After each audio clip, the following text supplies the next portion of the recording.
karere ka Gatsibo mu murenge wa Gitoki umugore arakekwaho kwica akubise umwase umusaza wari umunyuzeho aturutse ku kabari, dore yuko uyu musaza yamunyuzeho uyu mugore yicaye nabi, arangije uyu musaza abwira uyu mugore ati wicaye neza, ariko ibi ngibi ntago bikwiye kuba wicaye gutya imbere y'abana watambikije amaguru. Uyu mugore ahita afata umwase nta kuzuyaza awukubita uyu mugabo ahita yitaba Imana, dore yuko abaturage bavuze yuko uyu mugore yari asanzwe akora akazi ko kwikorera, ubwo ndavuga akazi k'uburaya. Ubugenzacyaha RIB bwataye muri yombi uyu mugore akurikiranwe icyaha cyo kwica umusaza amukubise umwase mu mutwe, umusaza ahita yitaba Imana. Ibi biri kubera mu karere ka Gatsibo mu murenge wa Gitoki. Reka amakuru yacu tuyakomereza mu karere ka Rulindo. Mu karere ka Rulindo mu kagari ka Rurenge mu murenge wa Mbogo, umugabo arakekwaho kwica mugenzi we akoresheje majagu, amuturutse inyuma amukubita majagu ahita yitaba Imana. Abahaye TV na Radio 1 amakuru mu karere ka Rulindo mu kagari ka Rugari mu murenge wa Mbogo, umugabo arakekwaho kwica mugenzi we akoresheje majagu, yamuturutse inyuma amukubita majagu, uyu mugabo arangije ahita yitaba Imana. Abahaye amakuru TV na Radio 1 bavuze yuko bapfuye ubwatsi bw'amatungo birangira bamukubise majagu ahita yitaba Imana. Ni mu gihe abaturage bavuze yuko iyi nkuru yateye abantu benshi ubwoba ndetse ikabatera agahinda. Ibi biri kubera mu karere ka Rulindo mu kagari ka Rurenge mu murenge wa Mbogo, aho uyu mugabo akekwaho icyaha cyo kwica mugenzi wiwe amukubiseho majagu. Ubugenzacyaha RIB bwamutaye muri yombi akurikiranwe icyaha cyo kwica mugenzi wiwe. Abaturage batujwe mu mudugudu wa Kigarama uherereye mu murenge wa Jari mu mujyi wa Kigali barataka batabaza bavuga yuko abana babo babuze ubushobozi bwo kujya ku ishuri kandi bakaba bagize igihe cyo kwiga.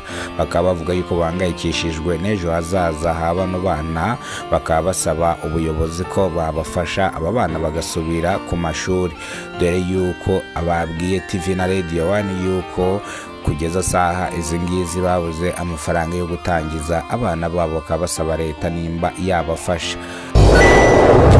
Incamake y'amakuru nimba aribwo bwa mbere ugeze kubona umuyoboro wa Kidasamura TV Rwanda, kora subscribe ufungura inzogera kugira ngo uzajye ubasha kubona amakuru mu gihugu cy'u Rwanda kandi yizewe. Nge mujye kubana mwana makuru, nitwa Kidasamura urw'inkorogoto bakora rugakonkoma. Reka amakuru yacu tahire mu karere ka Gatsibo mu murenge wa Gitoki, umugore arakekwaho kwica akubise umwase umusaza wari umunyuzeho amuturutse inyuma, arangije aramubwira ati wicaye neza. Arangije amubwira ati ariko kwicara gutya impande yawe hari abana ntago ari umuco nyarwanda, dore yuko uyu mugore yari yicaye atambikije amaguru. Uyu mugore arangije afata umwase akubita uno musaza apfa barimo bamujyana kwa muganga, dore yuko ubugenzacyaha RIB bwataye muri yombi uyu mugore akurikiranweho icyaha cyo kwica umusaza uri mu kigero cy'imyaka 65 y'amavuko, dore yuko abaturage bavuze yuko n'ubundi uyu mugore yari asanzwe kwikorera ndavuga akazi k'uburaya, yari asanzwe akora akazi k'uburaya. Uyu musaza rero akaba yabigendeyemo, akaba yitabye Imana bitewe n'uko yari ahanuriye uno mugore amubwira ngo yicaye nabi. Akenshi na kenshi iminwa yacu izajya idukoraho.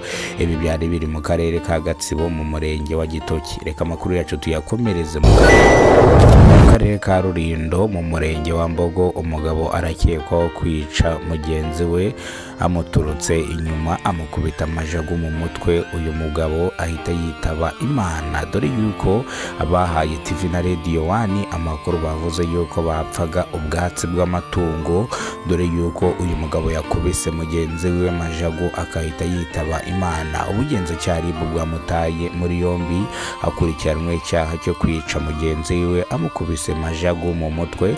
Ibi byarijije abaturage benshi cyane, abandi bifata bifata ku munwa kubera ko ibi ntago bisanzwe kuba abantu bapfuye ubwatsi barangiza bakahita bicana deregite ako kanya. Abahaye TV na Radio 1 amakuru bavuze ko n'ubundi bari basanzwe bakorana batumvikana dore yuko bose bari abashumba ariko bakaba bapfuye ubwatsi bw'amatungo, umwe akaba yishe mugenzi wiwe bitunguranye. Ubugenzacyaha bwarangije guta muri yombi uyu musore ukurikiranwe icyaha cyo kwica mugenzi we. Gusa abaturage batujwe mu midugudu y'abatishoboye iherereye mu murenge wa Jari mu mujyi wa Kigali baratabaza bavuga yuko abana babo batiga kubera yuko babuje ubushobozi bwabafasha leta nimba yabafasha ikagurira bano bana uniforme kugira ngo bajye mu ishuri. Amakuru yacu reka tuyasubikire hano. Amakuru nakagaruka nimba rwo bwa mbere ugeze ku muyoboro wa Kidasamura TV Rwanda, kora subscribe ufungura inzogera kugira ngo uzajye ubasha kubona amakuru mu gihugu cy'u Rwanda kandi yizewe. Nyamara mu bana mwana makuru nitwe Kidasamura urwego bakora rugakonga. Amakuru nakagaruka turabakunda cyane. Ciao ciao.